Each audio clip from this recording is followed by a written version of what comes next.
Ibu siapa? Ketua kelas, ketua kelompok, Bu. Ya, baik. Bismillahirrahmanirrahim. Assalamualaikum warahmatullahi wabarakatuh. Waalaikumsalam warahmatullahi wabarakatuh. Dan selamat pagi menjelang siang. Alhamdulillah hari ini kita bertemu kembali di bimbingan coaching bersama Ibu Dr. Aspina yang pada pagi hari ini lebih dulu join di room ini. Selamat pagi Bu, salam sehat. Dan juga saya yang terhormat juga ini Ibu Endang, Kasub dari BPSDM Bangkep, dan teman-teman CPNS yang saya banggakan. Dan baiklah, untuk mempersingkat waktu, saya persilakan kepada yang melapor, ketua kelompoknya. Assalamualaikum warahmatullahi wabarakatuh. Terima kasih banyak Ibu Dewi.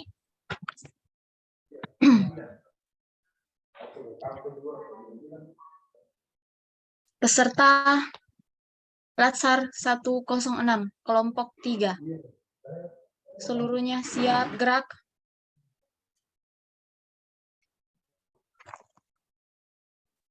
Lapor. Hari ini Senin, tanggal 20 Juni 2022. Peserta hadir 9 siap mengikuti pelaksanaan pembelajaran hari ini. Laporan selesai. Laporan diterima, awali dengan doa, laksanakan. Sebelum kita memulai pembelajaran hari ini, mari kita berdoa menurut agama dan keyakinan kita masing-masing. Berdoa dimulai.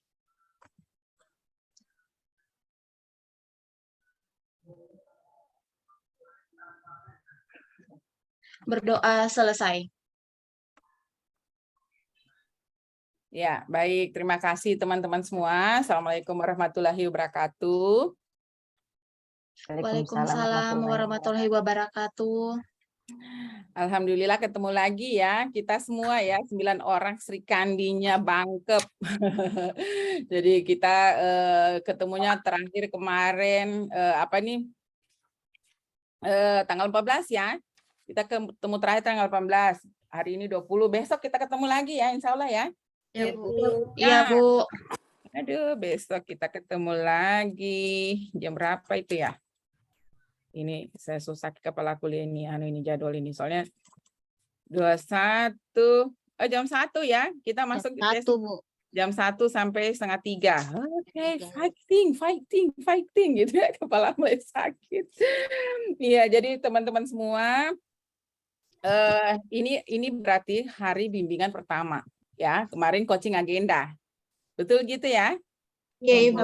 Nah, jadi hari ini adalah bimbingan kita pertama. Jadi teman-teman semua, seperti yang sudah Ibu sampaikan, pada saat coaching agenda, bahwa teman-teman sudah harus menunjukkan isunya. Begitu ya? Iya, Bu. Ya, Iya, Bu. isu yang mau diangkat apa, berkaitan dengan agenda 3 materi mana gitu ya. Kemudian Anda sudah harus menyusun rencana kegiatannya, tahapannya. Itu ya yang Ibu minta ya kemarin ya. Ya, Bu. Oke. Baik, nanti kita akan sama-sama koreksi ya teman-teman ya. Jadi teman-teman boleh perlihatkan, boleh presentasikan rancangannya. Kemudian nanti bisa teman-teman koreksi dan Ibu koreksi juga supaya lebih bagus. Boleh ya, tidak usah berlama-lama ya kita ya. Boleh langsung saja ya. Oke. Jadi silakan siapa yang mau pertama tampilkan ininya, isu yang mau diangkat, silakan. Dan rencana, boleh Nurhida, silakan.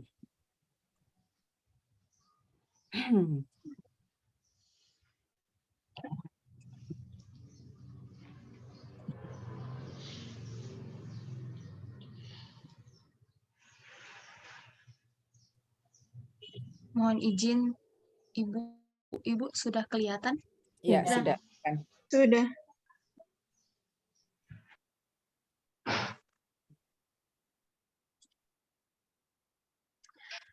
Ya, bismillahirrahmanirrahim. Assalamualaikum warahmatullahi wabarakatuh.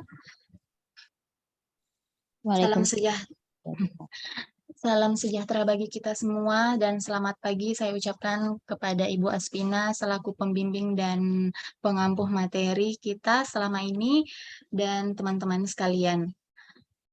Untuk memanfaatkan waktu yang ada, langsung saja saya memaparkan rancangan aktualisasi dengan judul Optimalisasi pengelolaan kartu stok perbekalan farmasi menggunakan database di OPTD Puskesmas Tinanggung Utara.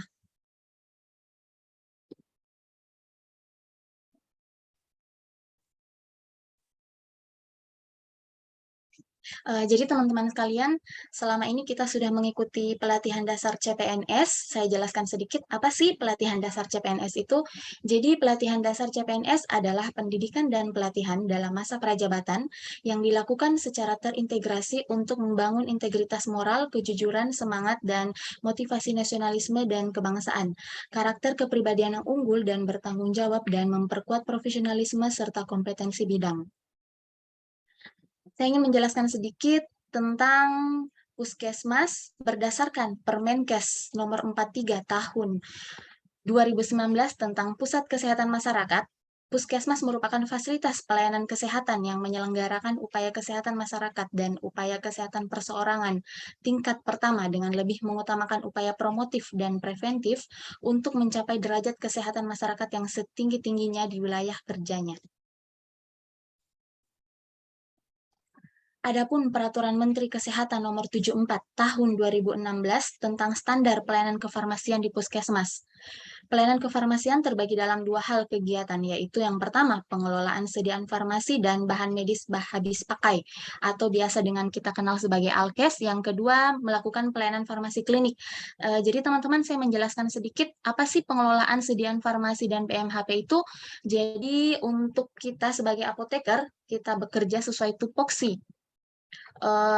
Tugas dan fungsi kita sebagai pelayanan kefarmasian di Puskesmas itu sendiri sudah diatur dalam 74 tahun 2016 yang dimana kita melakukan pengelolaan obat, melakukan perencanaan obat, pemesanan, permintaan, penerimaan, penyimpanan, pendistribusian, serta pengendalian, pencatatan, dan pelaporan.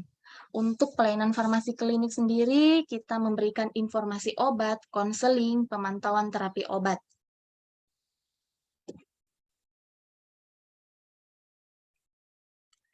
Jadi, teman-teman bisa dilihat untuk kondisi saat ini di Puskesmas Tinanggung Utara selama kurang lebih 2 bulan saya bekerja di sana per tanggal 1 April. Saya melihat ada pengelolaan kartu stok di OPTD Puskesmas Tinanggung Utara yang belum optimal. Jadi kalau ada keluarnya obat, seharusnya itu berdasarkan SOP, berdasarkan pekerjaan kami dan juknis kami melakukan pencatatan setiap ada obatnya masuk dan keluar dari gudang maupun apotik. Tetapi yang saya lihat di sana, belum adanya pencatatan pada kartu stok. Jadi setiap obat yang keluar itu dicatat di buku album, tidak menggunakan kartu stok. Seharusnya ada kartu stok yang disimpan di masing-masing obat ataupun BMHP. Jadi ini teman-teman bisa dilihat kondisi saat itu waktu saya bekerja dan itu memang benar-benar terjadi di sana. Cuma dicatat di buku album.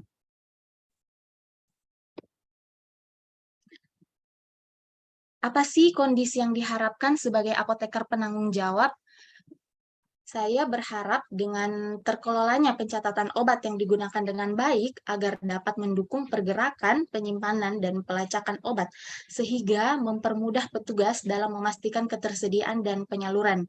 Selain itu, dengan terkelolanya pencatatan kartu stok dapat dijadikan acuan pengadaan obat di Puskesmas Tinanggung Utara, karena dilihat dari jumlah penggunaan obat yang keluar berdasarkan jumlah konsumsi. Jadi sebagai petugas farmasi, saya ingin menjelaskan teman-teman sedikit untuk mempermudah saya dalam pengadaan obat, saya bisa melihat langsung dari pemakaian kartu stok. Jadi saya tidak perlu lagi menghitung apa saja yang sudah keluar dan apa saja obat-obat yang sudah digunakan 3 bulan terakhir itu saya sisa melihat dari penggunaan kartu stok untuk memudahkan pekerjaan saya dalam pengadaan obat di Puskesmas Tinangkum Utara.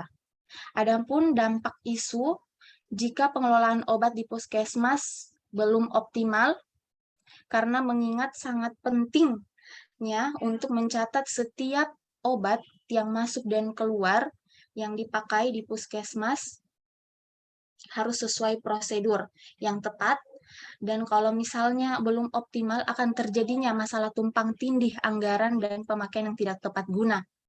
Jadi misalnya ada obat yang tidak kita ketahui expire date-nya, sudah menjadi penumpukan dan bisa merugikan anggaran negara salah satunya, karena obat merupakan aset negara, teman-teman sekalian.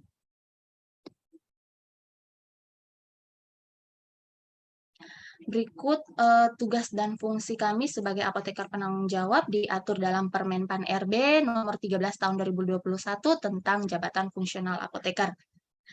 Berikut teman-teman bisa lihat pengelolaan sediaan farmasi, alat kesehatan, dan BMHP.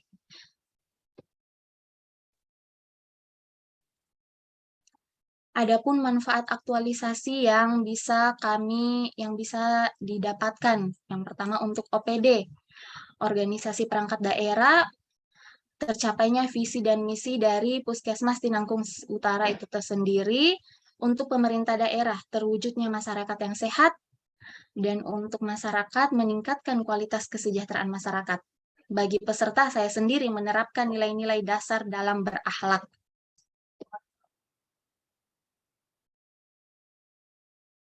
Bisa dilihat teman-teman, ini identifikasi isu yang saya angkat.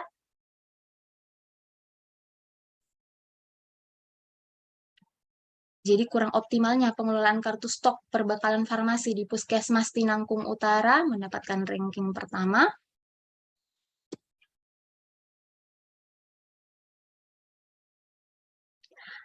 Adapun identifikasi penyebab masalah menggunakan diagram fishbone. Jadi ini penggunaannya kenapa sih bisa terjadi kurangnya optimal pengelolaan kartu stok perbekalan farmasi di Puskesmas Tinangkum Utara, bisa dilihat teman-teman sebab dan akibatnya. Kurangnya rasa tanggung jawab dari tenaga kefarmasian, kurangnya SDM yang ada, dan memang tenaga farmasi yang ada di Puskesmas Tinangkum Utara itu masih sedikit. Dan untuk apoteker sendiri itu baru masuk di sana per tanggal 1 April. Jadi selama ini penanggung jawabnya memang semua di puskesmas yang ada di Kabupaten Banggai Kepulauan, Ibu Aspina dan teman-teman, itu penanggung jawab sebelumnya adalah bidan dan perawat. Rata-rata seperti itu. Belum ada apoteker di sana yang sebagai penanggung jawab. Pencatatan obat dan BMHP yang keluar dari gudang masih menggunakan buku album, tidak menggunakan kartu stok. Terus kartu stok tidak disimpan di dekat masing-masing obat sehingga tidak mempermudah petugas kefarmasian dalam melakukan pencatatan. Dan komputer yang kurang memadai di ruangan apotik. Jadi komputer itu adanya di ruangan TU. Kalaupun kami harus membuat surat pesanan dan sebagainya, petugas farmasi itu harus ke ruangan TU dulu, dan itu di lantai 2, karena di sana di ruangan itu yang lengkap laptop, komputer, dan printan. Untuk metodenya pencatatan manual, tidak dibuatkan cadangan atau salinan ke komputer. Pergerakan obat dan BMHP yang keluar masuk tidak langsung dicatat di kartu stok. Adapun alternatif pemecahan masalah atau gagasan ide, berikut teman-teman bisa lihat, kurangnya rasa tanggung jawab, langsung melakukan stock of name, kurangnya SDM, menambahkan TTK di puskesmas. Jadi selain apoteker penanggung jawab, bisa adanya asisten apoteker untuk membantu pekerjaan dari apoteker itu sendiri. Yang seperti kita tahu, apoteker bukan cuma meracik obat, bahkan mulai dari perencanaan obat hingga sampai dengan pemantauan terapi obat, itu pekerjaan kami. kurangnya SDM, menambahkan TTK, pencatatan obat dan BMHP yang keluar dari gudang menggunakan album, langsung menyalin catatan dari buku album ke kartu stok. Kartu stok disimpan di dekat masing-masing obat dan BMHP, melakukan pembenahan terhadap penempatan kartu stok agar diletakkan di samping obat yang sesuai. Komputer yang kurang memadai, menggunakan perangkat pribadi, laptop, dan handphone untuk melakukan pekerjaan penginputan data. Pencatatan manual tidak dibuatkan cadangan atau salinan komputer melakukan pembuatan database untuk menginput data. Pergerakan obat dan BMHP yang keluar masuk langsung dilakukan pencatatan. Saya lanjut teman-teman. Berikut kegiatan rancangan aktualisasi yang akan saya buat. Jadi gagasan kreatifnya di sini saya membuat kartu stok secara digital menggunakan database. Nanti rancangan saya, teman-teman sekalian dan Ibu Aspina, saya buatkan email khusus untuk petugas farmasi. Hanya petugas farmasi saja yang bisa mengaksesnya. Dan itu bisa diakses kapan saja, di mana saja, dan memudahkan juga kami yang misalnya kalau saya tidak berada di tempat atau teman-teman ke farmasi yang tidak berada di tempat, tapi siapa tahu ada permintaan data dari Dinas Kesehatan terkait penggunaan obat selama 3 bulan terakhir atau 2 bulan terakhir tentang kontrol vaksin yang sudah keluar dan masuk, saya membuat itu dalam bentuk database, jadi hanya petugas kefarmasian yang bisa mengaksesnya. Saya buatkan dalam bentuk spreadsheet di email sendiri untuk petugas kefarmasian. Ini bisa dilihat teman-teman, rancangan aktualisasinya, kegiatannya yang masuk dengan nilai-nilai berakhlak.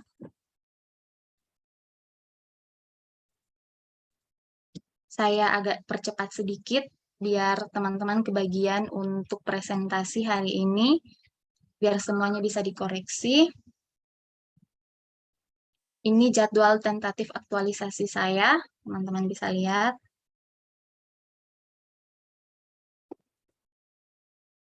Ya, terima kasih. Sekian dan terima kasih. Salam ASN berakhlak. Lebih dan kurangnya saya mohon maaf. Saya mengharapkan masukan, kritik dari teman-teman sebagian. Kalau ada yang ingin bertanya, bisa. Assalamualaikum warahmatullahi wabarakatuh. Oke, baik. Terima kasih, Bu. Baik, terima kasih banyak. Bu Nur Wahida. Saya stop share dulu, Bu. Tunggu di sini dulu. Coba dibuka dulu slide slide yang 16. Oh ya, baik. Siap.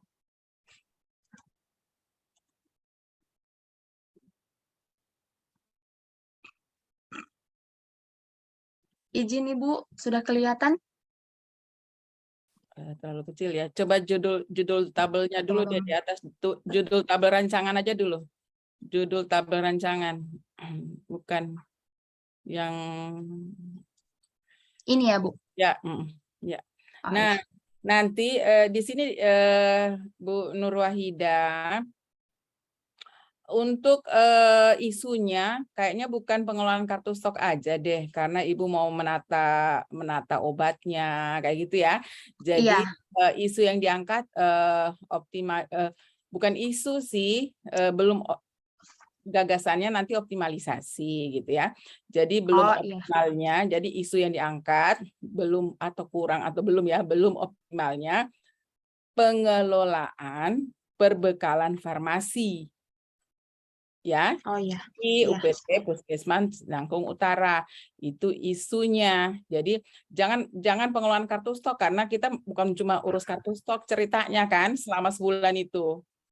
Iya, Bu. Ya, jadi belum optimalnya pengelolaan stok perbekalan farmasi di UPT Puskesmas Cinangkung Utara, gitu ya.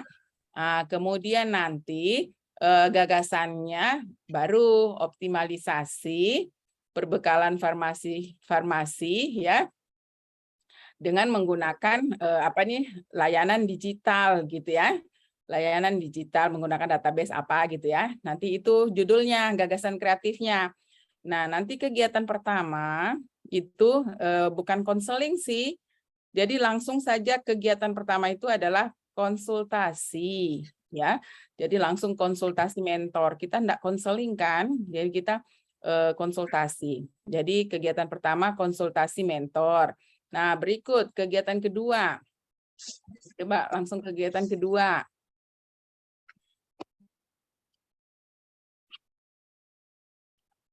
Nah, jadi setiap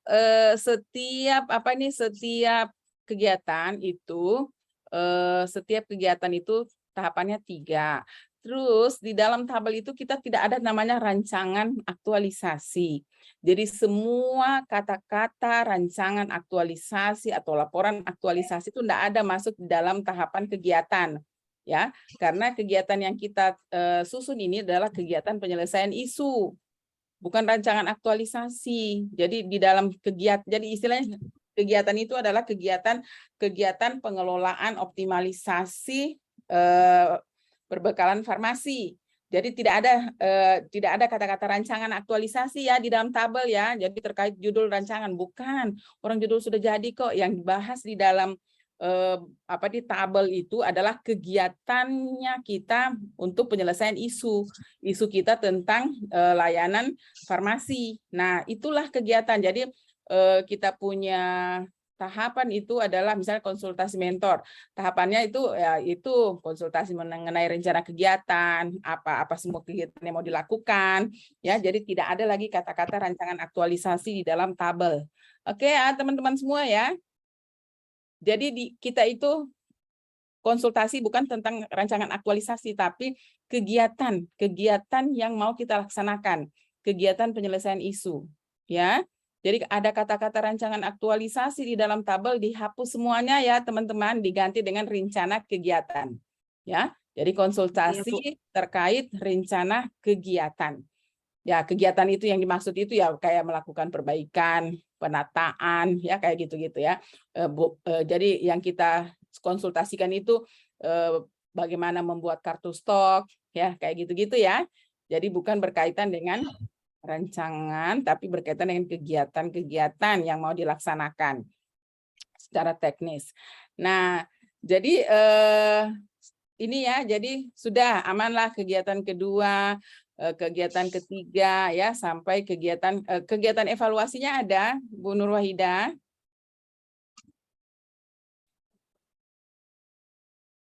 Berikut Bu, kegiatannya yang nanti akan saya jalankan. Berarti nanti tambahkan satu kegiatan. Oh iya. Tambahkan satu kegiatan yaitu evaluasi dan pelaporan.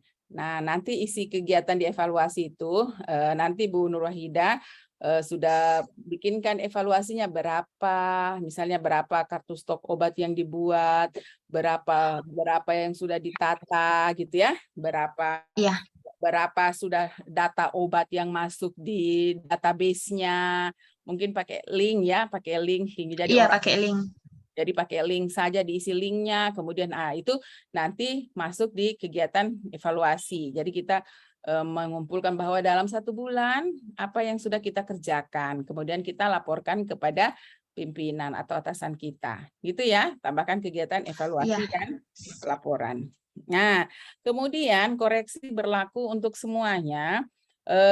Di kolom terakhir, bukan kegiatan yang dilakukan menguatkan nilai akuntabel. Nah, jadi misalnya kegiatan menginput, jadi di situ bahasanya itu aktualisasi yang dilakukan akan menguatkan nilai organisasi yaitu berakhlak. Jadi kalimatnya dibuat seperti itu. Karena yang pada saat kita mengaktualisasikan nilai akuntabel, kompeten, loyal dan sebagainya, pada saat kita mengaktualisasikan nilai-nilai itu, maka nilai organisasi menjadi lebih kuat. Ya. Nah, nilai organisasi kita kan semua sudah sama nih, seluruh Indonesia berakhlak gitu ya. Jadi kalimatnya diganti. Nanti kolom yang sebelumnya kegiatan yang dilakukan ini berkontribusi terhadap pencapaian visi misi organisasi nomor berapa, ya? Nah, itu dimasukkan ke dalam kolom sebelum kolom penguatan nilai organisasi. Oke, bisa ya teman-teman semua ya.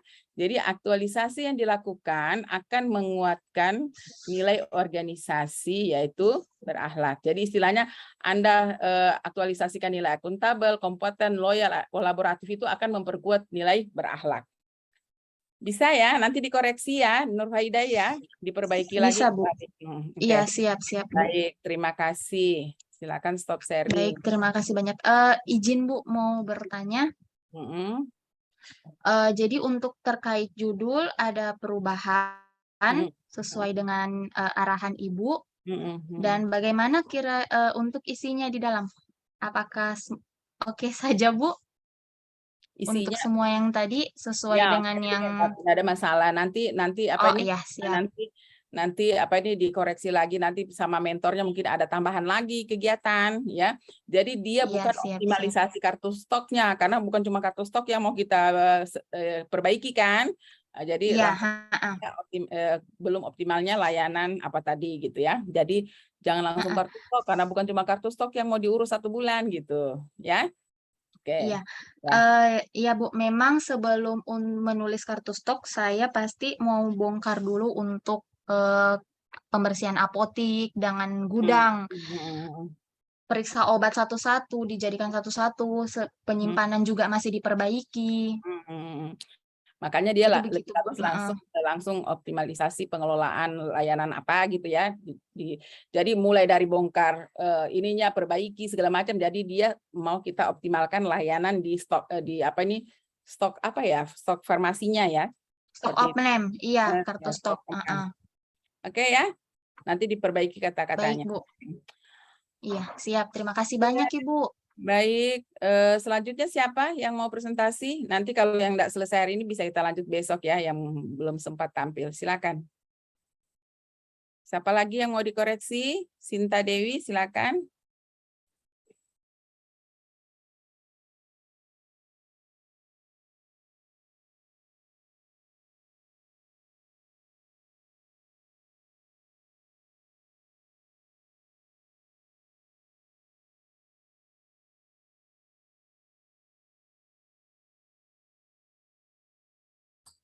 Sudah kelihatan, Bu? Iya, silakan. Terima kasih atas kesempatannya. Assalamualaikum warahmatullahi wabarakatuh. Saya akan mempresentasikan tentang rancangan aktualisasi nilai-nilai dasar ASN, di mana saya mengambil judul yaitu optimalisasi penilaian kepuasan pasien di instalasi rawat jalan menggunakan stiker emoji. Lanjut.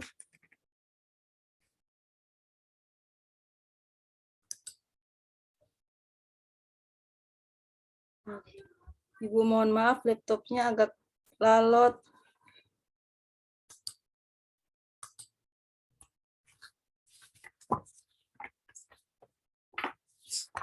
Di sini pelayanan kesehatan merupakan hak setiap orang yang dijamin dalam undang-undang.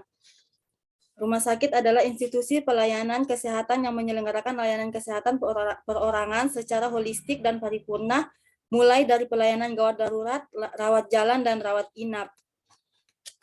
Kepuasan pasien merupakan indikator utama keberhasilan pemberian pelayanan kesehatan. Di RSUD Trikora Salakan mempunyai tugas pokok melaksanakan upaya kesehatan secara berdaya guna dan berhasil guna, di mana kondisi saat ini di RSUD Trikora Salakan ketersediaan lembar survei sudah tidak ditemukan lagi dan sudah tidak berjalan. Dampak isu dari hal tersebut yaitu tidak adanya serta tidak tersalurkannya kritik dan saran dari pasien yang tidak puas dalam pelayanan rumah sakit sebagai masukan untuk meningkatkan mutu pelayanan. Sehingga saya mencoba mengangkat judul yaitu optimalisasi penilaian kepuasan pasien di instalasi rawat jalan menggunakan stiker emoji.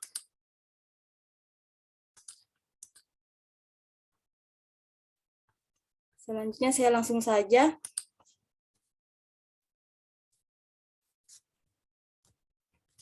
Di sini dari hasil pengamatan saya menemukan di instalasi rawat jalan saya menemukan 3 isu, yaitu yang pertama kurang optimalnya lembar survei kepuasan pasien di instalasi rawat jalan RSUD Trikora Salakan. Yang kedua, tidak efisiennya proses pendaftaran pasien di instalasi rawat jalan di RSUD Trikora Salakan. Yang ketiga, kurang optimalnya pengelolaan sampah medis dan non-medis di instalasi rawat jalan RSUD Trikora Salakan. Setelah disaring dengan menggunakan identifikasi isu menggunakan APKL, maka didapatkan yang peringkat 1 yaitu kurang optimalnya lembar survei kepuasan pasien di instalasi rawat jalan RSUD Trikora Salakan. Di mana penyebab masalahnya yaitu yang pertama, dari segi materialnya tidak tersedia lembar survei dan petunjuknya. Dari segi manpower-nya, banyak pasien yang merasa direpotkan dan tidak perlu mengisi lembar survei.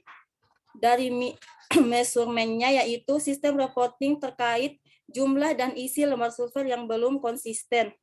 Dari segi manpower-nya, pemahaman masyarakat dan petugas pelayanan akan pentingnya lembar survei itu kurang. Selanjutnya metodenya, yaitu metode atau cara pengisian lembar survei yang dirasa rumit dan tidak praktis. Dari beberapa penyebab masalah tersebut, ada beberapa.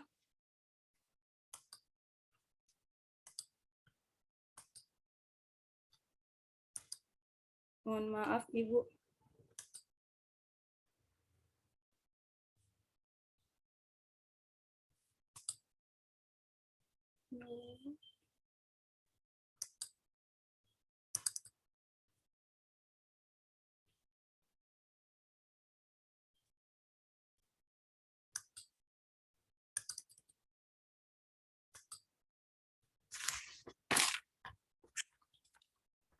Coba stop sharing dulu, kemudian share kembali. Iya, Bu.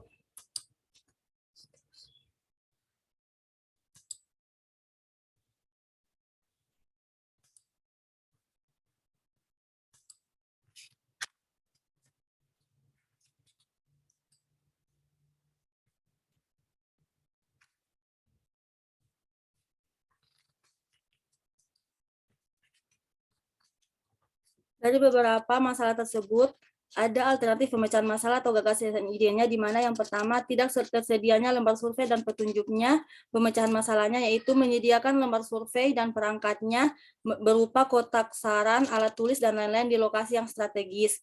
Yang kedua, banyak pasien yang merasa direpotkan dan tidak perlu mengisi lembar survei. Pemecahan masalahnya yaitu dengan membuat lembar survei sesederhana mungkin. Yang ketiga, sistem pelaporan jumlah dan isi lembar survei yang belum konsisten. Pemecahan masalahnya yaitu disiplin dalam pengumpulan dan perekapan lembar survei setiap bulannya.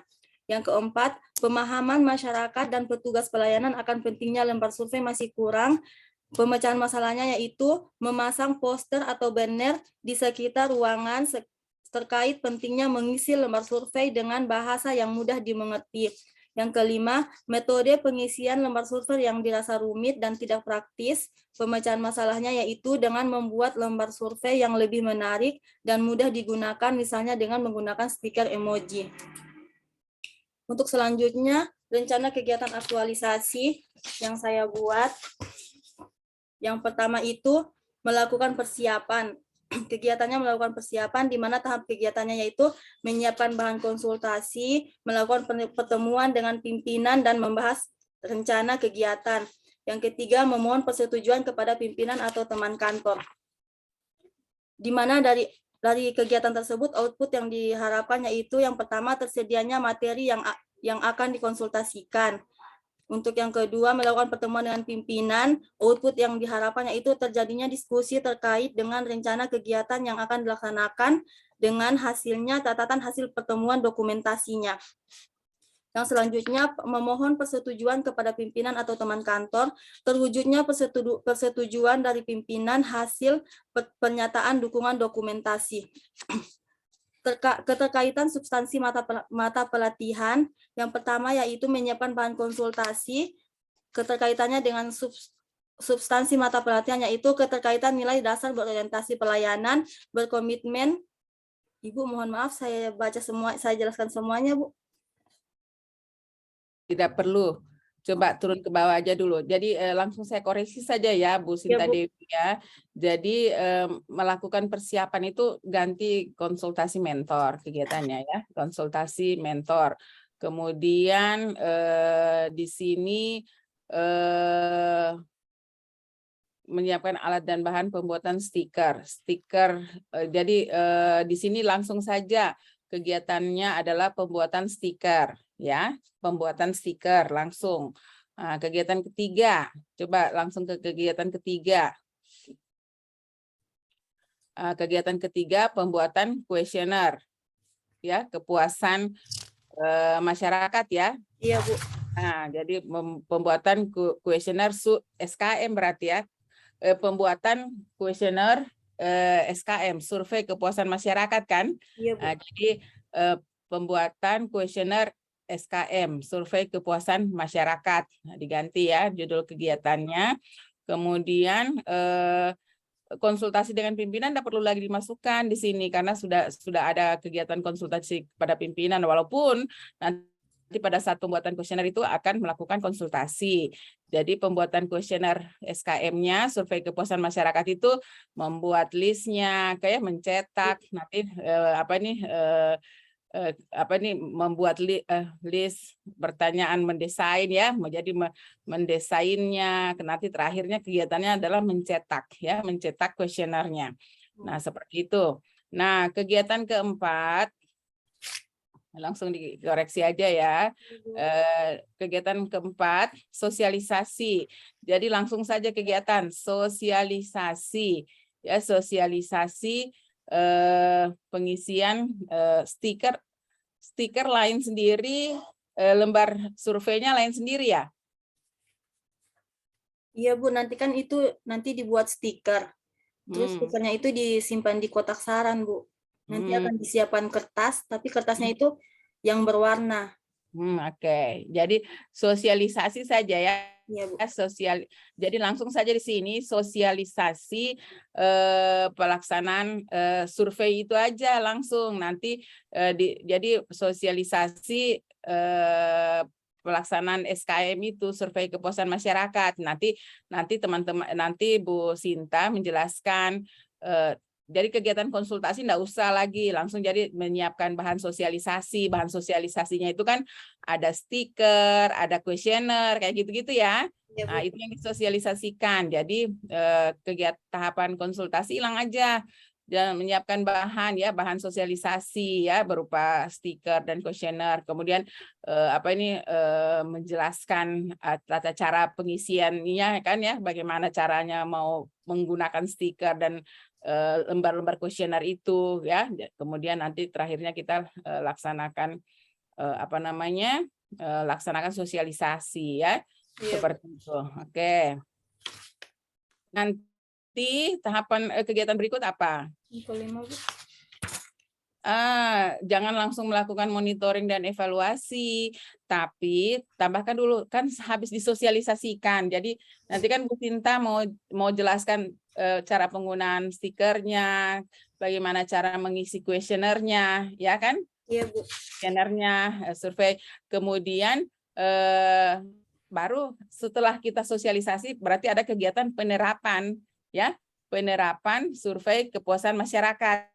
Gitu, ya. Jadi istilahnya jadi kita tinggal lihat apakah mereka sudah mampu menerapkan melaksanakan mengisi lembar-lembar itu, ya, menaruhnya lagi di tempat yang telah disediakan misalnya, ya. Jadi kegiatan berikutnya adalah penerapan SKM-nya, survei kepuasan masyarakat. Jadi nanti di situ Bu Sinta boleh pakai lembar observasi kayak gitu, ya. Jadi lembar observasi, kemudian dilihat berapa orang sudah yang mengisi, dia sudah tahu, kemudian dia sudah bisa laksanakan. Nanti kita bikin lembar-lembar kayak checklist gitu, ya, penerapannya. Nah, baru kita evaluasi. Evaluasi itu bukan membimbing mengajari pengisian stiker, ini pada saat kita sosialisasi, ya kan? Ya, Bu. Nanti di sosialisasi itu ada tahapan membimbing, mengajari pengisian stiker, kayak gitu. Ini nanti pindah ke atas, ya, pada saat sosialisasi kita bimbing ajar orang ini, gitu kan?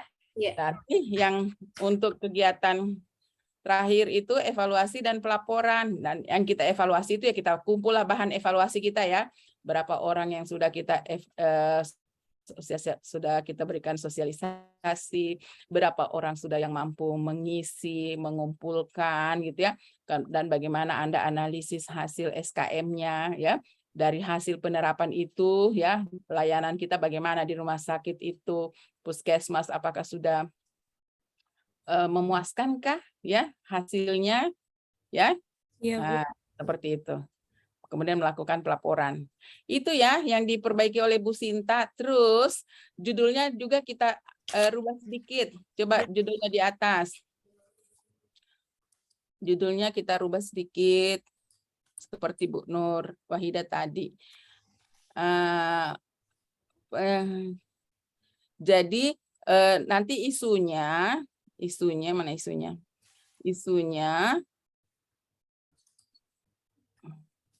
Isunya bukan kurang optimalnya lembar survei ya. Iya. Bukan lembar surveinya yang belum optimal. Jadi belum optimalnya pelaksanaan survei kepuasan masyarakat atau SKM di instalasi rawat jalan ya, kayak gitu. Iya, Bu. Ya, jadi belum optimalnya ya pelaksanaan SKM ya, survei kepuasan masyarakat di instalasi rawat jalan RSUD Trikora Salakan. Oke, ya nanti diperbaiki. Iya, Bu. Ya, oke, silakan diperbaiki ya. Iya. Oke, terima kasih Bu Sinta. Siapa lagi yang mau dikoreksi? Bu. Saya, Bu. Ya, silakan. Vini ya. Vini, silakan.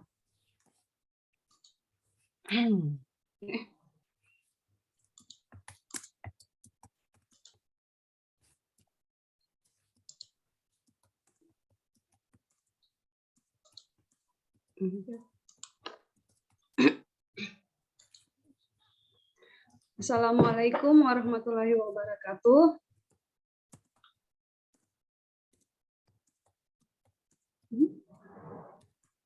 Ya, silakan Vini. Assalamualaikum warahmatullahi wabarakatuh. Waalaikumsalam. Waalaikumsalam warahmatullahi wabarakatuh. Saya akan mulai presentasi saya.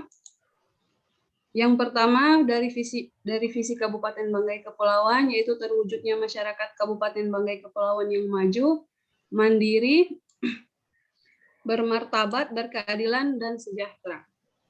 Untuk misi Kabupaten Banggai Kepulauan ada 6, ya. Saya tidak lanjutkan membaca, langsung saja.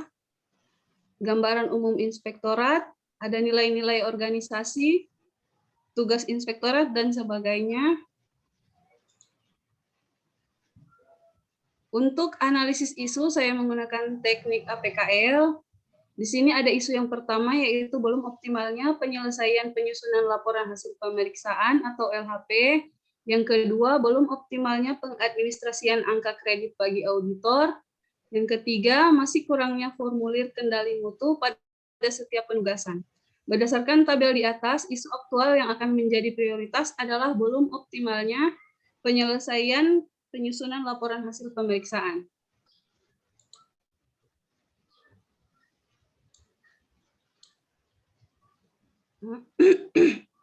Untuk mengetahui akar masalahnya, saya menggunakan diagram fishbone, yaitu dari metode meminta dokumen pada saat sudah penugasan. Menunda pekerjaan, motivation, adanya aduan atau surat tugas yang didahulukan, material, data yang dibutuhkan lambat diterima atau tidak lengkap. Penyebab masalah dan gagasan idenya, menunda pekerjaan, buat jadwal dan prioritaskan mana kegiatan yang harus didahulukan. Yang kedua, meminta dokumen pada saat sudah penugasan. Seharusnya sebelum memulai penugasan meminta dokumen sudah meminta dokumen yang diperlukan. Adanya aduan atau surat tugas yang didahulukan. Solusinya pembagian peran atau tugas dalam kerja tim. Yang keempat, data yang dibutuhkan lambat diterima atau tidak lengkap. Ciptakan koordinasi yang baik kepada pihak yang diaudit, sampaikan data yang diperlukan sebelum turun pemeriksaan. Gagasan pemecahan isunya, optimalisasi penyelesaian penyusunan laporan hasil pemeriksaan.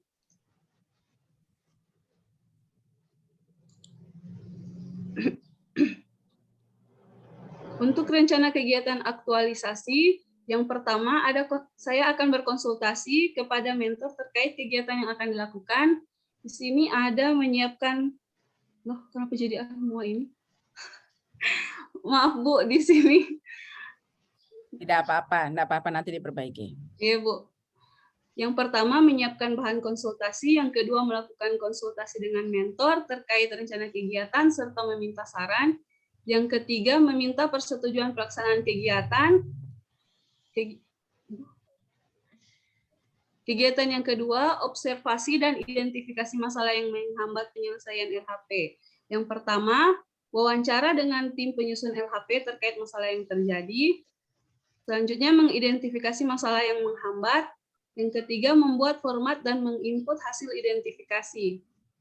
Oke, tunggu Vini, langsung Ibu koreksi aja ya. Iya, Bu. Nah, jadi di sini rencana kegiatan aktualisasi, konsultasi kepada mentor, gitu aja kegiatannya ya, tidak usah terkait dengan kegiatan yang akan langsung saja konsultasi mentor kegiatannya ya, langsung dibuat simpel sederhana.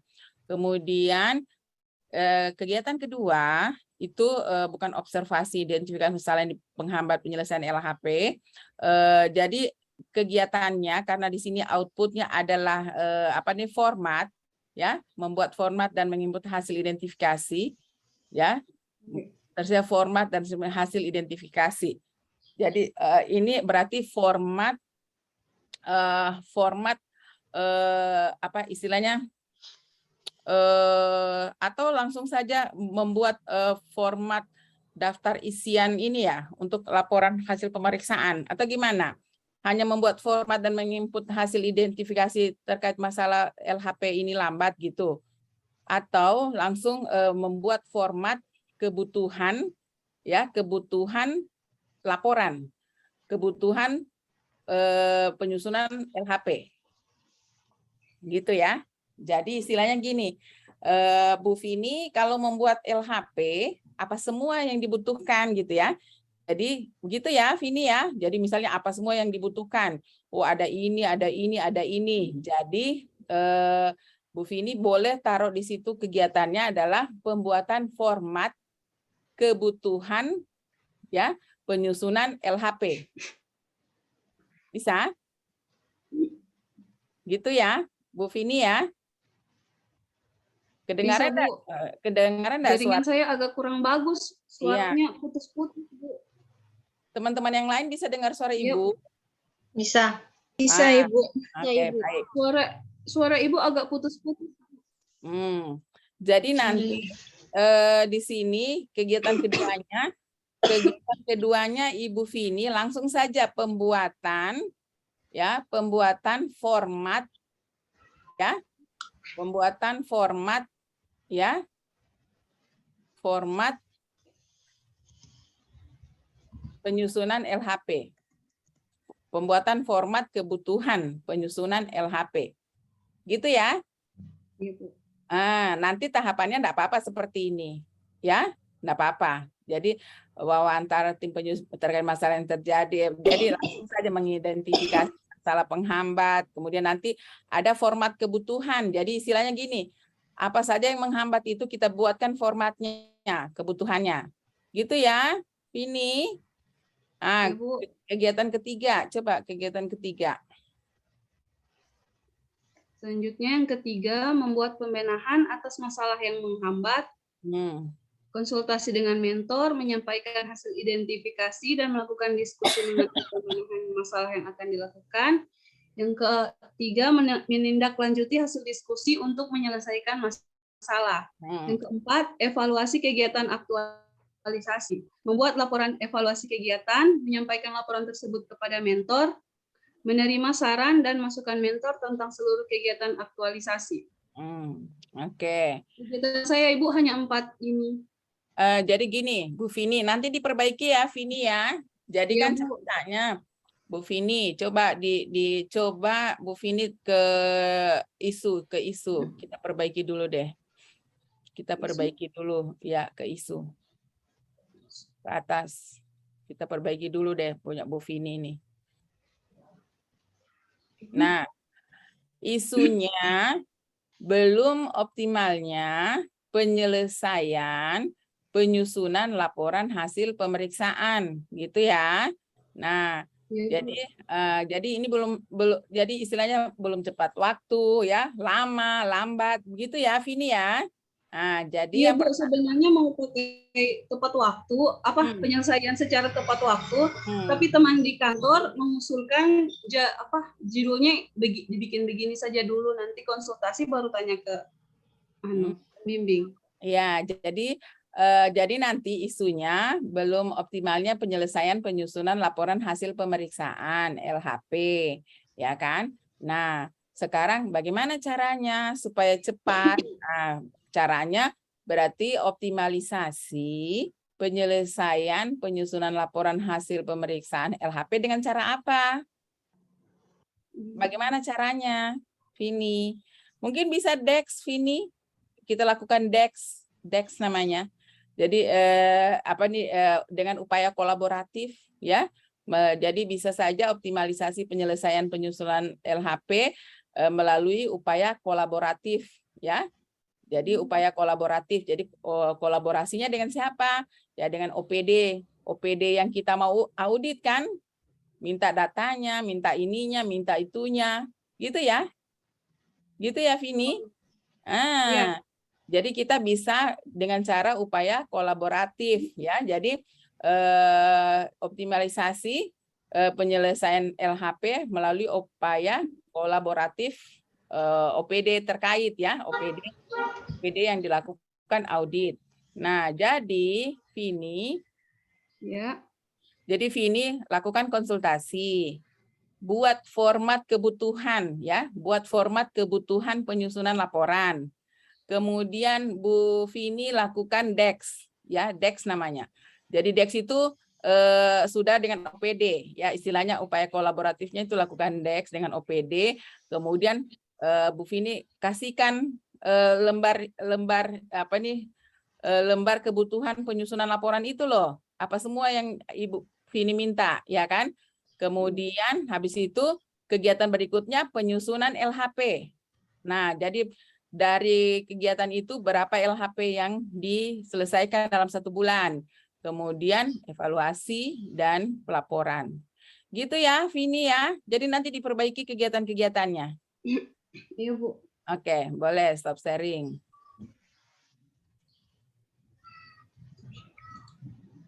Ya, kan yang kendalanya bahan laporan tidak lengkap, kan gitu ya, Vini ya, dari OPD-nya kurang. Nah, jadi nanti kan tadi ada upaya koordinasi, bukan koordinasi sih, tapi upaya kolaboratif ya, Vini ya.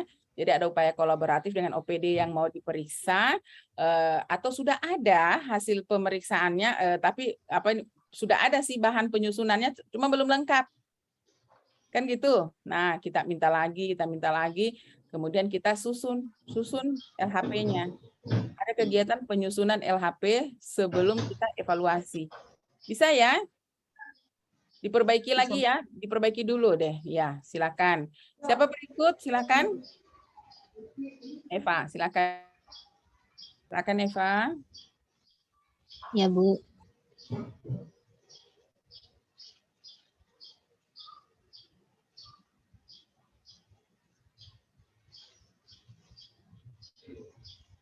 Sudah kelihatan, Bu? Sudah. Ya, silakan.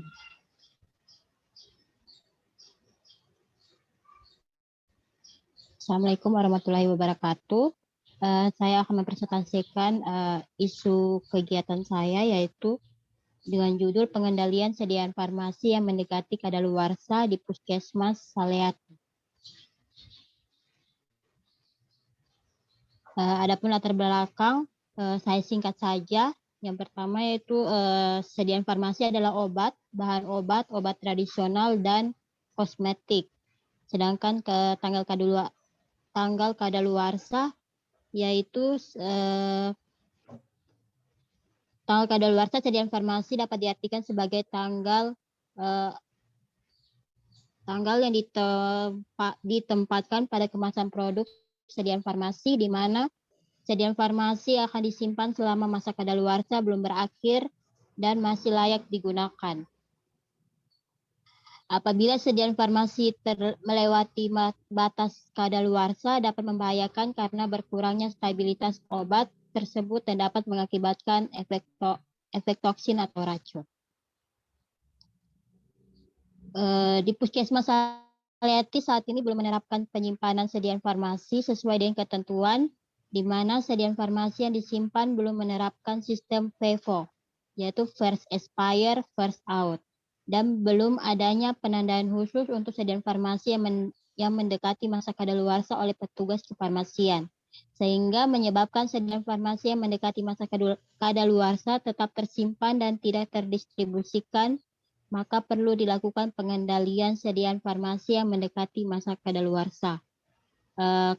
Kondisi yang diharapkan adalah meminimalisir terjadinya penumpukan sediaan farmasi kadaluarsa dengan dilakukan pelabelan sediaan farmasi yang akan kadaluarsa. Dibagi menjadi tiga kategori penandaan, yaitu warna hijau, kadaluarsa 6 sampai 12 bulan, kuning, kadaluarsa 3 sampai 6 bulan, dan merah, kadaluarsa kurang dari 3 bulan. Dampak yang terjadi apabila pengendalian sediaan farmasi mendekati masa kadaluarsa di Puskesmas tidak terlaksana, yaitu dapat memungkinkan kesalahan saat pemberian sediaan farmasi ke pasien, sehingga terjadinya medication error, yaitu kesalahan pengobatan akibat pemberian sediaan farmasi yang tidak sesuai. Adapun identifikasi isu yang saya tampilkan itu ada 3. Yang pertama, kurangnya pengendalian sediaan farmasi yang mendekati masa kadaluarsa di Puskesmas Saliati. Kedua, belum optimalnya pelayanan PIO, yaitu pelayanan informasi obat pada pasien di Puskesmas Saliati, dan belum optimalnya pengisian kartu stok sediaan farmasi di Puskesmas Saliati. Dan yang mendapat ranking tertinggi yaitu kurangnya pengendalian sediaan farmasi yang mendekati masa kadaluarsa di Puskesmas Saliati.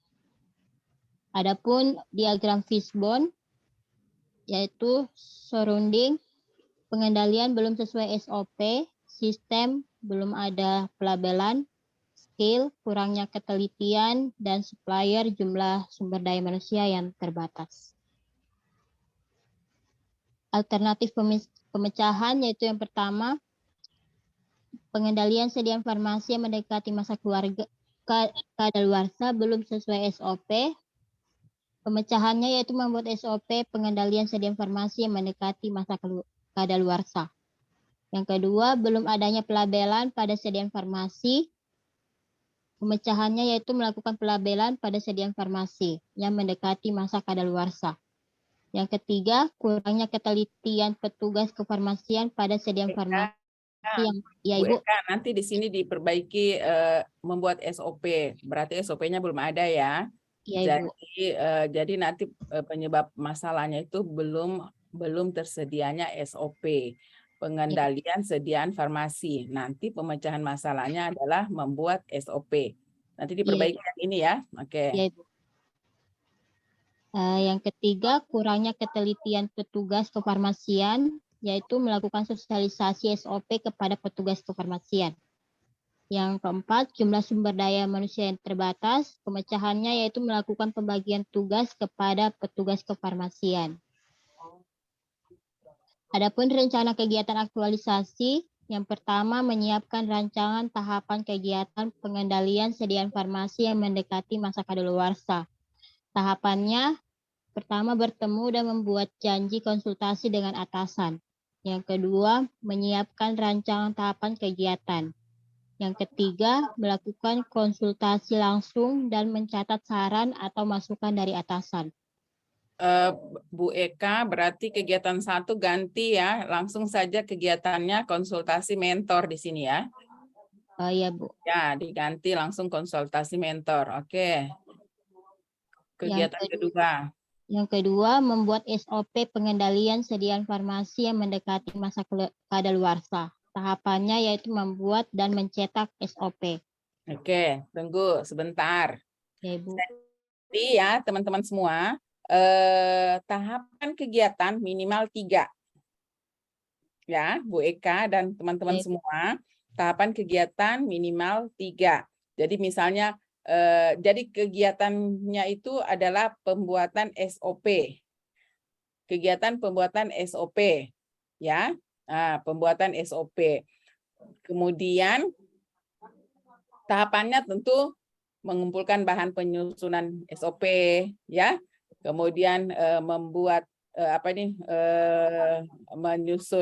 mengumpulkan bahan, kemudian menyusun, kemudian mencetak, ya. Iya, Bu. Tahapan itu. Jadi mengumpulkan, menyusun, mencetak. Seperti itu. Oke, terus. Yang ketiga, pembuatan form sediaan farmasi yang mendekati masa kadaluarsa. Tahapannya yang pertama melakukan stok of Yang Oke, pertama terus. melakukan stock of name, yang kedua membuat form stock of name dengan menggunakan aplikasi Microsoft Excel. Kegiatan Jadi ya, Ibu. kan melakukan stock of name. Kemudian jadi di sini jadi pembuatan form sediaan farmasi. Kemudian nanti sudah stock of name masuk ke Microsoft Excel. Iya. Jadi nanti kegiatannya di sini adalah bukan pembuatan form sediaan lagi, tapi pembuatan pembuatan form Excel langsung gitu ya. Pembuatan form Excel ya, sediaan farmasi.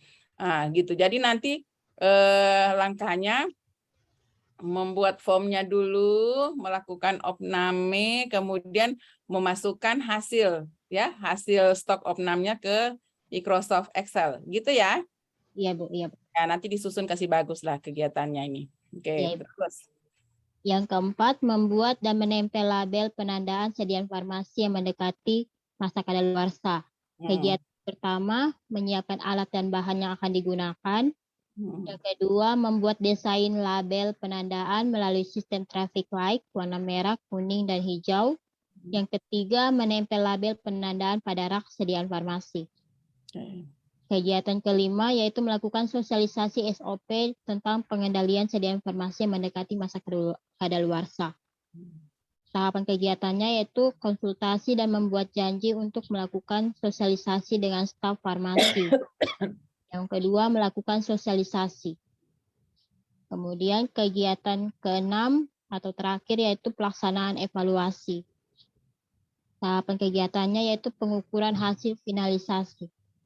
Demikian hasil persentase saya. Nanti diperbaiki ya, Eka, ininya tahapan-tahapan kegiatannya ya. Tunggu. Jadi gini, kita konsultasi, kita susun SOP. Habis kita susun SOP, kita lakukan sosialisasi. Sosialisasinya setelah pembuatan SOP. Gitu ya.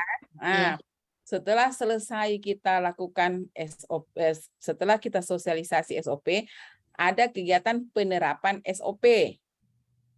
Oh iya, Ibu. Jadi ada kegiatan penerapan SOP. Penerapan SOP itu sudah kayak pelabelan, kan gitu ya? Oh iya, Bu. Ya, kan di SOP itu kan mau dilihat di situ sistem traffic light-nya, FEVO-nya, ya kan? Itu yang kegiatan keempat, Ibu ya? Iya, jadi kan pembuatan form sediaan, kegiatan membuat dan menempel penandaan ini sebenarnya kan sudah kegiatan pelaksanaan SOP kan? Iya, Ibu. Nah, jadi kegiatan keempatnya kan dia pembuatan SOP. Nanti setelah pembuatan Ibu. SOP, Buatan SOP saya masuk ke kegiatan 2, Ibu. ya, pembuatan SOP. Habis dibuat SOP-nya disosialisasikan. Iya. Nah, ya kan disosialisasikan. Habis disosialisasikan, diterapkan. Oh iya. Iya kan? Iya, Bu. Jadi buat SOP-nya. Habis sudah jadi SOP-nya tentang FEVO, tentang sediaan kadaluarsa ini kan seperti itu ya Eka ya. Jadi Ya, habis Ibu. kita susun SOP, kemudian kita sosialisasikan dulu ya. Kita Ya, Ibu. sosialisasikan, habis kita sosialisasikan kita penerapan SOP-nya. Iya, Ibu. Nah, penerapan SOP-nya itu yang sudah tadi itu kan menempel label penandaan sebagai macam-macam ya. Iya, Ibu. Gitu ya. Jadi sebelum SOP-nya sudah jadi, sosialisasi, nanti sebelum setelah pembuatan SOP ada membuat label ya, label. Mana Iya. dari bikin sendiri lagi kegiatan satu, pembuatan label sistem traffic light. Bisa ya? Jadi ada nanti outputnya sendiri, ada label-label yang sudah jadi. Nanti pada saat nanti Anda sosialisasi kan bisa demo itu. Oh ini labelnya nanti dipasang seperti ini, seperti ini. Bisa ya? Oh iya, Ibu. Ada satu kegiatan lagi yaitu pembuatan label penanda sistem traffic light. Bikin satu kegiatan lagi. Baru ada penerapannya. Penerapannya itu dilihat apakah sudah mereka sudah tahu ini bagaimana first expire, yang first out kayak gitu ya. Jadi mana yang sudah mau expire itu yang duluan keluar obatnya gitu ya. Nah, itu nanti ada penerapannya, nanti Anda cek, bikinkan kayak lembar observasi kah, checklist lah gitu ya, dilihat penerapannya apakah penerapannya sudah sesuai SOP atau belum ya, baru lakukan evaluasi. Oh iya, Ibu. Ya, nanti disusun kasih bagus. Jadi setiap kegiatan minimal 3 tahapan. Jadi pelaksanaan evaluasi. Langsung saja kegiatannya evaluasi dan pelaporan. Nah, apa tahapannya? Tentu mengumpulkan bahan evaluasi, menyusun evaluasi, kemudian menyusun pelaporannya, kayak gitu-gitu ya. Iya, Ibu. Bagus, dikasih bagus dulu ya, Eka ya. Iya, Ibu. Masih, Ibu. Kemudian isunya kita perbaiki juga. Coba isunya kita perbaiki, isu. Jadi kurangnya pengendalian sistem informasi yang mendekati masa kadaluarsa. Jadi nanti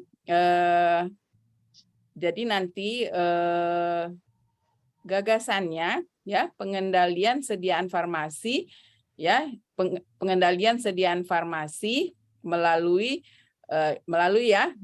penerapan SOP apa tadi? Oh iya, Ibu. Ya, melalui penerapan SOP apa tadi itu ya, kasih gitu ya. Iya, Ibu. Oke, nanti diperbaiki ya. Iya, Ibu. Ibu. Iya, Ibu. Siapa lagi? Stop share. Apalagi Besti? Ya, silakan Besti. Saya, Bu. Besti ya. Ya, silakan Besti.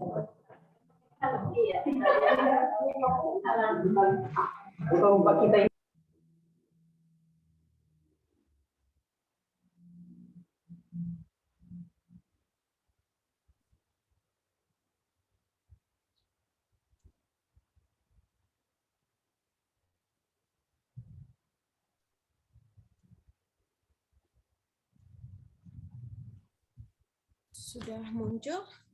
Ya, silakan Besti. Baik, terima kasih atas kesempatan yang diberikan kepada saya. Assalamualaikum warahmatullahi wabarakatuh. Di sini saya akan memaparkan tentang rancangan aktualisasi saya dengan judul Klinik Aspirasi Masyarakat dalam Pembentukan Penyusunan Draft Regulasi tentang Pendapatan Daerah dengan memanfaatkan platform digital dan sosial media. Latar belakangnya adalah Badan Pendapatan Daerah merupakan unsur penunjang pemerintahan di bidang keuangan. Badan Pendapatan Daerah mempunyai tugas menyelenggarakan penyusunan dan pelaksanaan kebijakan daerah di bidang pendapatan daerah. Otonomi daerah dan semangat desentralisasi yang sedang berjalan di Indonesia menghendaki peran pemerintah daerah untuk menjadi pilar bagi akselerasi atau percepatan pembangunan dan kesejahteraan masyarakat. Untuk melakukan pembangunan dengan tujuan mensejahterakan rakyat, tentunya diperlukan adanya anggaran dan diharapkan daerah dapat mandiri dalam menggali dan memaksimalkan potensi daerahnya guna meningkatkan pendapatan daerah itu sendiri. Bahwa hal ini menjadi salah satu tantangan dan tugas penting juga utama bagi OPD-OPD di Kabupaten Banggai Kepulauan, khususnya Bapenda Banggai Kepulauan, yang memiliki tanggung jawab agar dapat memaksimalkan potensi di kabupaten sehingga dapat meningkatkan penerimaan pendapatan daerah. Namun realitanya Bapenda Bangkep masih dihadapkan dengan berbagai kendala dan tantangan baik bersifat substansif maupun teknis dalam melaksanakan tugas dan fungsinya menggali serta memaksimalkan penerimaan daerah, khususnya pajak daerah, karena kurangnya pemahaman masyarakat terkait pajak daerah itu sendiri, mulai dari peraturan tarif pajak, cara pembayaran, dan kepatuhan pajak juga hal-hal lain. Kondisi ini membuat tugas dan fungsi Bapenda menuai gugatan publik karena tidak maksimalnya informasi publik dan kurangnya sosialisasi mengakibatkan terjadinya penentangan dari masyarakat walaupun hal tersebut merupakan kewajiban dari setiap warga negara Indonesia. Pada dasarnya setiap individu, kelompok, organisasi, instansi, ataupun lembaga pemerintah pasti memiliki kekurangan yang mengakibatkan ketidakpuasan pada hal-hal tertentu. Salah satunya tidak ada penyebarluasan melalui media sosial maupun publisitas terkait uji publik atau diseminasi terhadap draft Raperda, Raperbuk, Perkada tentang pendapatan daerah. Oleh karenanya, maka perlu adanya perbaikan yang menuntut untuk perkembangan daerah ke arah yang lebih baik. Jadi ada tiga isu yang saya angkat. Yang pertama adalah belum adanya petunjuk teknis atau standar baku tentang penyusunan draft Raperda, Raperbuk. Yang kedua, belum pernah dilakukan uji publik terhadap ini, Bu, draft Raperda, Raperbuk. Yang ketiga, belum terwujudnya komunikasi atau pendekatan ke masyarakat. Peringkat tertingginya ini yang nomor 2, yaitu belum pernah dilakukan uji publik. Kemudian, Besti, ya Bu, dibuat lengkap kalimatnya ya. Oh, yang ini Bu. Jadi ya belum pernah dilakukan uji publik. Apa ini, nggak ngerti nanti orang ya. Jadi belum pernah dilakukan uji publik tentang penyusunan draft Raperda. Iya, tentang penyusunan draft. Nah, jadi belum pernah dilakukan uji publik tentang penyusunan draft Raperda, Raperbuk, gitu ya? Iya. Oke, nanti ditambahkan, jangan cuma pendek kayak gitu. Ya, silakan. Oke, yang kemudian dari Fishbone diagramnya ini kan yang dipilih tadi nomor 2, yaitu belum pernah dilakukan uji publik. Dari yang faktor pertama itu suppliers. Belum adanya media atau publisitas tentang Perda Perbuk itu tadi, Bu. Kemudian yang kedua, belum adanya edukasi dan sosialisasi. Dari segi skill, kurangnya pengetahuan masyarakat bahwa setiap Perda itu harus disusun dengan partisipasi masyarakat. Dari surrounding-nya, belum terwujud pendekatan pihak Bapenda dan masyarakat. Dan dari segi sistemnya, belum adanya SOP tentang penyusunan draft Perda atau Perbuk. Dari yang kedua tadi, alternatif pemecahan masalahnya atau gagasan kreatifnya itu, yang pertama, belum adanya media atau publisitas tentang Perda, Perbuk, Perkada. Jadi pemecahan masalahnya adalah membuat klinik aspirasi melalui media digital dan penyebarannya bisa menggunakan sosial media. Yang kedua, belum adanya SOP tentang penyusunan draft Perda, Perbuk, yang ide gagasannya membuat SOP tentang penyusunan draft Perda Perbuk. Yang ketiga, belum terwujudnya komunikasi atau pendekatan ke masyarakat. Gagasan kreatifnya membuat leaflet tentang tujuan serta tahapan dalam melakukan penyusunan draft Perda Perbuk, membuat dan menjalankan akun media sosial, Google Form, akun YouTube tentang edukasi pengetahuan masyarakat karena undang-undang ini kedepannya akan berlaku di masyarakat. Yang keempat, belum terwujud kedekatan antara pihak Bapenda dan masyarakat. Pemecahan masalahnya ikut terlibat dalam sosialisasi dan penyuluhan, membangun kesepahaman antara Bapenda dan wajib pajak serta wajib retribusi, membahas fakta dan data yang biasa terjadi di masyarakat mulai dari tarif pajak, prosedur pembayaran, dan lain-lain. Yang kelima, kurangnya pengetahuan masyarakat bahwa setiap perda atau perbub, setiap masyarakat itu bisa turut berpartisipasi. Kemudian pemecahan masalahnya menyampaikan pemahaman ini kepada masyarakat secara verbal dan non-verbal. Rancangan kegiatannya, yang pertama itu persiapan optimalisasi. Tadi Ibu bilang harusnya itu apa? Melakukan konsultasi. Tahapan kegiatannya, melakukan konsultasi dengan mentor, menyusun SOP, penentuan program yang akan digunakan, menyiapkan desain, membuat form Google, merancang dan menyiapkan akun YouTube yang berisi video. Outputnya, mendapat persetujuan dan saran dari mentor untuk pelaksanaan kegiatan, tersusunnya SOP, adanya program yang inovatif, efektif, dan efisien, kemudian adanya leaflet yang siap dicetak atau disebarkan ini. Selanjutnya tersedianya form Google yang akan disebar melalui link, dan adanya video berisi edukasi atau pemahaman. Kegiatan keduanya itu pembuatan video dan akun sosial media yang memuat pemahaman masyarakat agar turut berpartisipasi. Tahapan kegiatannya itu melakukan pembuatan video yang masing-masing itu membahas dan memaparkan. Outputnya tersedianya video hingga akhirnya diupload. Tahapan kegiatan selanjutnya menyebar link Google Form melalui sosial media dan grup-grup sosial media ke masyarakat, kemudian mendesain leaflet online.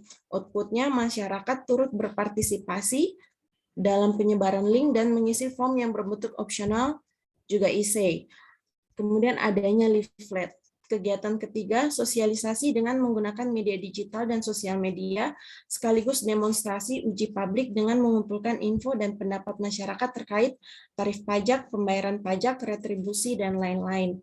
Tahapan kegiatannya mengupload gambar, video pendek, juga Reels, mengupload video berisi penjelasan secara lengkap dan singkat di akun YouTube, menyebarkan leaflet online, mendokumentasikan kegiatan pada saat proses pengerjaan. Outputnya adanya akun Instagram dan Facebook, video edukasi ditonton masyarakat dan di-share atau disebar melalui berbagai platform. Masyarakat mendapatkan leaflet dan tercatatnya kegiatan. Kegiatan terakhir, melakukan evaluasi hasil kegiatan. Yang tahapan kegiatan yang pertama, mengolah hasil Google Form, menganalisa hasil, dan menyimpulkan hasilnya. Outputnya mendapatkan hasil olah Google Form, mendapatkan hasil analisis data, mendapatkan kesimpulan dari hasil Google Form itu sendiri. Baik. Sama kegiatan tentatifnya. Ya, coba ya ini dulu di jadwal. Ini disusun kembali ya nanti kegiatan-kegiatannya. Di sini Anda mau uji publik terhadap draft.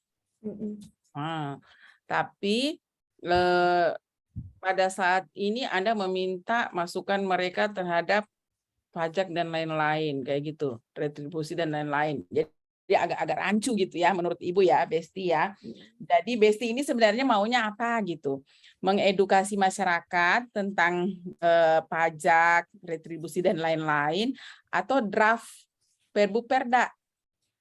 Jadi Ibu kan biasanya kalau tidak dijelaskan maksudnya tentang pemahamannya, mereka juga enggak mengerti, kadang mereka enggak mau ikut berpartisipasi. Jadi tugas saya menjelaskan sekaligus nanti dari penjelasan itu mereka ikut kemudian mau mengisi itu Ibu tadi, Google Form tadi itu. Isi Google Form-nya tentang apa?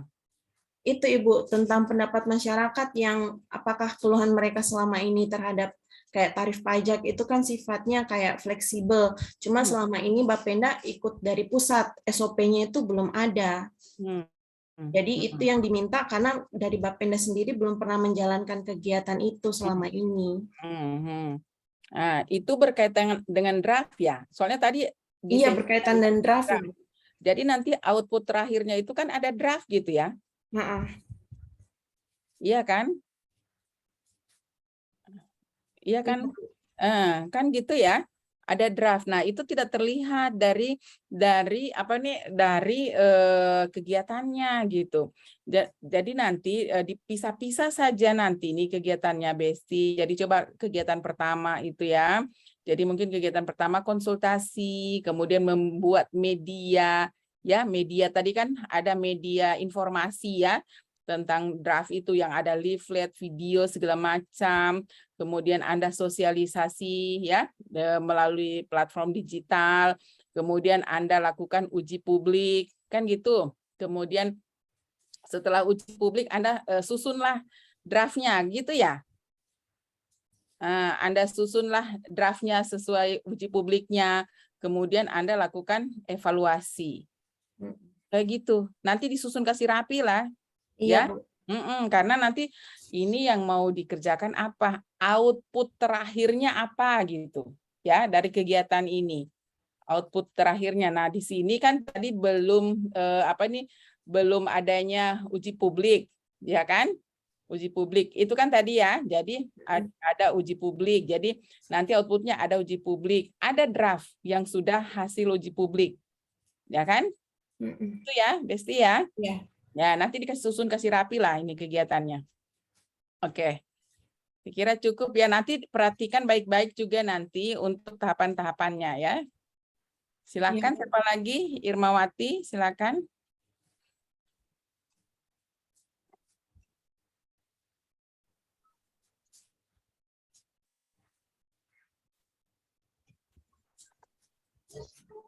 Nanti tiga orangnya nanti besok ya. Jadi gini, yang 3 orang ini sudah mencatat perbaikan-perbaikan dari temannya 6 orang. Jadi saya tadi itu sama punya saya dengan sini tadi caranya susun. Oh ternyata harus diperbaiki di sini. Jadi 3 orang itu harus sudah memperbaiki. Besok yang 3 orang belum presentasi hari ini sudah harus bisa mempresentasikan dan sudah diperbaiki ya sesuai saran-saran Ibu buat teman-teman yang lain. Silakan Irma. Ya, tunggu Ibu. Sabar. Tinggal. Oh.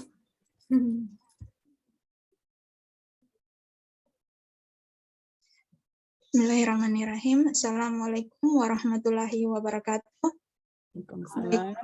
Baiklah, di sini saya akan memaparkan tentang rancangan aktualisasi saya yang berjudul Peningkatan Pemahaman Masyarakat tentang Undang-Undang Perlindungan Lahan Pertanian Pangan Berkelanjutan di Desa Ponding-Ponding, Kecamatan Tinangkum Utara. Adapun latar belakang dari isu yang saya angkat yaitu saatnya peningkatan jumlah penduduk di Kabupaten Banggai Kepulauan telah meningkatkan permintaan tanah untuk perumahan dan fasilitas umum lainnya. Selain itu, peningkatan taraf hidup masyarakat juga turut berperan menciptakan tambahan permintaan lahan. Akibat peningkatan intensif kegiatan masyarakat, lemahnya sistem perundang-undangan dan penegakan hukum dari peraturan yang ada sehingga mulai terjadilah alih fungsi lahan sawah menjadi perumahan. Adapun isu yang saya dapatkan di instansi saya selama saya bekerja kurang lebih 2 bulan. Yang pertama, belum optimalnya pengelolaan Alsintan oleh UPTA di lingkup wilayah binaan Dinas Pertanian Kabupaten Banggai Kepulauan. Belum optimalnya ketersediaan data luas lahan pertanian di Kabupaten Banggai Kepulauan dan berkurangnya luas lahan persawahan di Kabupaten Banggai Kepulauan. Adapun isu yang prioritas yang ada yang sesuai dengan tupoksi saya yaitu Irma itu slide-nya enggak bergerak loh. Boleh stop sharing dulu mungkin ya, baru share kembali. Enggak bergerak ini yang di layar Ibu cuma peningkatan pemahaman aja. Judul. Iya Ibu, tunggu.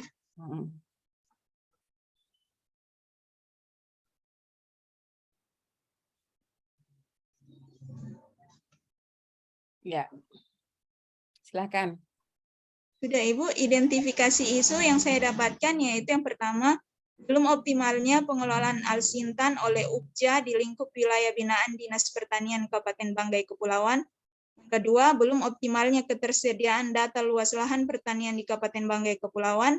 Yang ketiga, berkurangnya luas lahan persawahan di Kabupaten Banggai Kepulauan.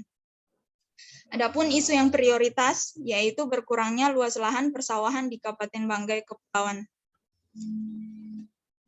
Dampak jika isu ini tidak diselesaikan, yang pertama hilangnya mata pencaharian petani, turunnya produksi pertanian mengakibatkan harga pangan menjadi naik, ketersediaan pangan yang berkurang mengakibatkan berkurangnya ketahanan pangan secara nasional, dan hal ini akan berdampak secara keseluruhan pada kesejahteraan masyarakat Kabupaten Banggai Kepulauan. Identifikasi penyebab masalah yang di sini saya menggunakan diagram fishbone dan saya dapatkan sistem rendahnya pemahaman petani tentang Undang-Undang Lahan Pertanian Pangan Berkelanjutan, kurangnya pengawasan dari instansi, surrounding, kebutuhan perumahan, jumlah penduduk yang terus meningkat, supplier, ketidakpedulian masyarakat tentang dampak alih fungsi lahan, ekonomi rumah tangga pengguna lahan, skill, tingkat pendidikan rendah, pemahaman teknologi yang kurang.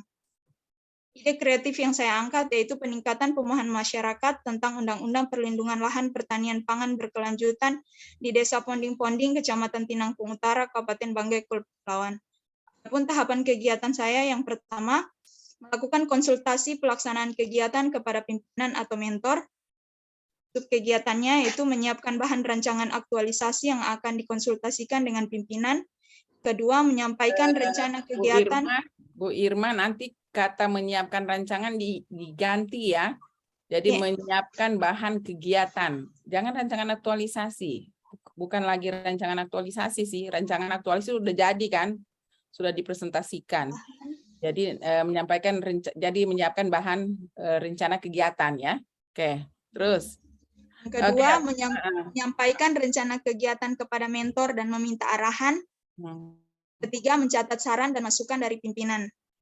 Oke.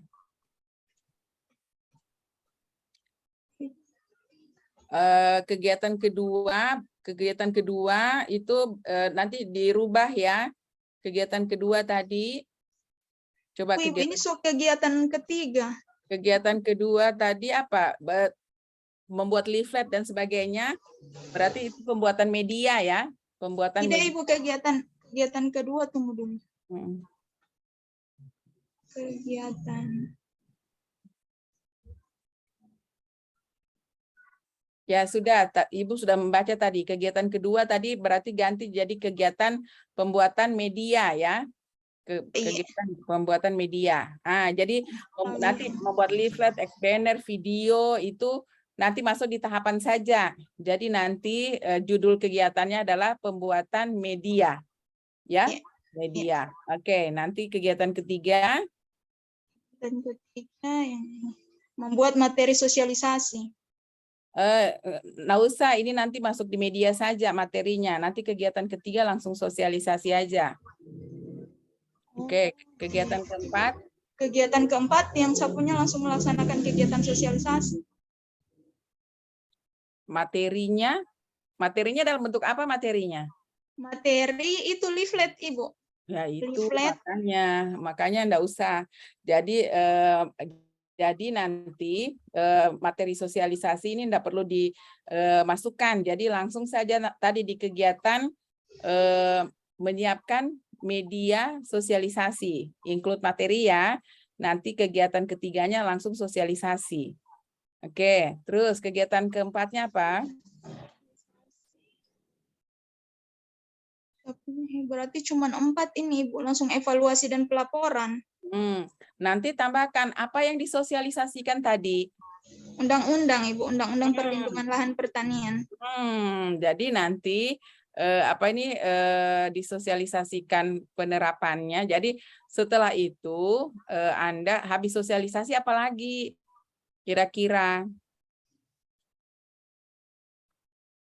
habis sosialisasi mau bikin apa lagi? Evaluasi, Ibu, evaluasi. Kalau sosialisasi, bikin leaflet 1 hari, bikin materi 1 hari, habis sosialisasi 1 minggu selesai. Apalagi yang mau dibikin? Iya, Ibu, ini yang saya bingung, outnya apa? Iya. Bingung kan? Iya. Jadi coba kita kembali ke isu, Nanti bingung. Iya, memang selesai itu. Memang Ibu bingung, saya tidak tahu apa outnya ini. Jadi belum optimalnya pengelolaan oleh UPJA di lingkup wilayah binaan. Ini apa ini Alsintan? Alsintan itu, Ibu. Apa artinya? Alat dan mesin pertanian. Belum optimalnya ketersediaan data luas lahan. Belum optimalnya ketersediaan data luas lahan pertanian Kabupaten Banggai. Ya. Apalagi berkurangnya luas lahan persawahan. Berkurangnya luas lahan ini cuma mau lewat edukasi. Apalagi kira-kira? Kalau Ibu ambil aja ini belum optimalnya ketersediaan data luas lahan. Jadi nanti ada outputnya data luas lahan di Kabupaten Banggai Kepulauan. Atau kalau mau ini berkurangnya luas lahan persawahan ini, kalau mau tetap ini, ya kan tadi itu cuma di desa ponding-ponding tuh. Iya. Masa cuma di situ? Ya, masa cuma di situ gitu. Ibu, ada juga isu yang saya mau angkat Apa itu? tentang lahan tidur, Ibu. Kan banyak lahan tidur juga. Jadi saya rencana mau buat itu, apa ini, peningkatan ini sosialisasi lahan tidur ini yang di pekarangan, lahan masyarakat, biar mereka mau mengolah lahan pekarangannya mereka, Ibu.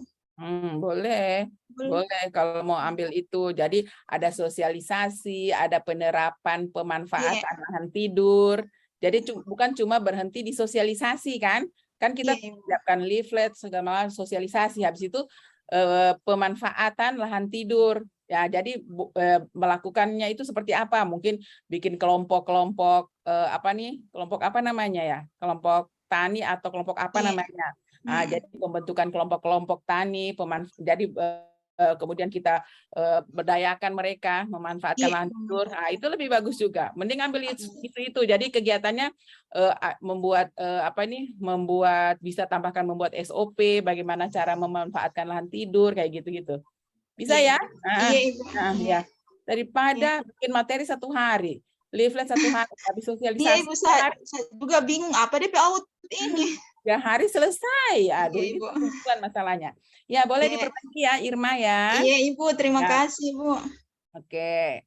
Bagus itu pemanfaatan lahan tidur. Jadi enak kita 1 bulan itu bisa kita bikin kelompok-kelompok masyarakat ya di dalam memanfaatkan.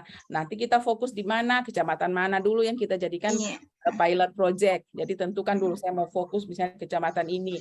Saya bikin berapa kelompok, kemudian saya demonstrasi pemanfaatannya, kemudian pangan apa prioritas yang mau kita gunakan di situ ya, supaya tidak kurang gizi orang-orang Bangkep itu. Evaluasinya Ibu nanti masyarakat mau melaksanakan itu toh, ada orang menanam di lahan pekarangan. Ya, evaluasinya berapa kelompok yang tercipta, berapa luasan lahan yang bisa dimanfaatkan, kan itu ya. Jadi dalam waktu 1 bulan kita bisa memanfaatkan lahan itu berapa kali berapa meter luasannya ya, termanfaatkan untuk apa. Nah, itu jadi bermanfaat apa yang kita buat ya. Iya, Ibu. Ya? Oke. Oke deh teman-teman semua, 6 orang tampil, 3 orang besok ya. Yang 3 orang ini tidak boleh lagi tampilannya sama dengan teman-teman yang lain ya, yang tampil tadi. Kita perbaiki, kita punya PPT ya. Jadi tidak dalam bentuk tabel-tabel lagi tadi ya, kan tadi munculnya model tabel-tabel. Nah, dirubah jadi setiap satu kegiatan 1 slide. Ya, setiap satu kegiatan 1 slide. Tidak perlu lagi yang panjang-panjang kayak tadi pendahuluan itu. Ya ampun, lebih dulu Ibu selesai membaca daripada Anda membaca, kan gitu. Nah, jadi bikin pointer-pointer. Jadi ini ceritanya bahan tayang ini kan untuk keperluan kita sudah nanti untuk seminar.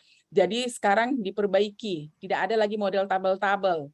Ya, 1 slide 1 kegiatan. Jadi kegiatannya, tahapannya perhatikan ya, tahapan minimal 3. Yang tadi cuma 1, 2 diperbaiki. Tahapan 3. Kemudian nanti kita besok kita sudah mau lihat nilai-nilai yang mau diaktualisasikan. Oke, jadi besok Ibu pengen lihat sudah nilai-nilai yang diaktualisasikan. Yang 3 tadi sudah memperbaiki sesuai saran-saran Ibu untuk 6 orang temannya tadi. Berlaku untuk 3 orang juga. Oke, bisa ya? Nah, jadi insya Allah kita besok ketemu jam, saya mau lihat dulu jam berapa sih besok. Jam berapa ya? Saya bilang tadi jam 1 ya? 1 Ibu. 1 sampai setengah 3. Jam 1. Jam 1 sampai setengah 3. Jadi nanti diperbaiki ya semua ya. Jadi PPT-nya diperbaiki. Tidak ada lagi yang uraian panjang ya. Jadi dibikin pointer-pointernya saja. Nanti Besti juga gitu ya, diususun kegiatannya tadi ya, biar jelas apa sih yang dikerjakan gitu ya. Nah, diperbaiki semuanya, nanti insya Allah besok kita koreksi lagi kalau memang masih ada yang harus diperbaiki. Oke, bisa teman-teman semua? Bisa, Bu. Bisa, Ibu. Nah, oke. Nanti kita ketemu lagi insya Allah besok. Baik, Bu Dewi, saya kira cukup ya hari ini. Sudah selesai waktunya, tinggal 1 menit. Jadi terima kasih ya semua teman-teman. Insya Allah sehat semuanya. Insya Allah juga kita ketemu besok. Amin ya rabbal Terima alamin. kasih. Assalamualaikum warahmatullahi wabarakatuh. Waalaikumsalam warahmatullahi warahmatullahi wabarakatuh. wabarakatuh. Alhamdulillah untuk pembimbingan coaching hari ini telah selesai. Saya ucapkan banyak terima kasih kepada Ibu Dr. Aspina dan saya persilakan kembali tugas untuk laporan. Baik, terima kasih banyak Ibu Aspina dan Ibu Dewi. Lapor pembelajaran hari ini telah selesai. Laporan diterima, akhiri dengan doa. Laksanakan. Baik, terima kasih banyak. Sebelum mengakhiri, marilah kita berdoa menurut agama dan keyakinan kita masing-masing. Berdoa dimulai.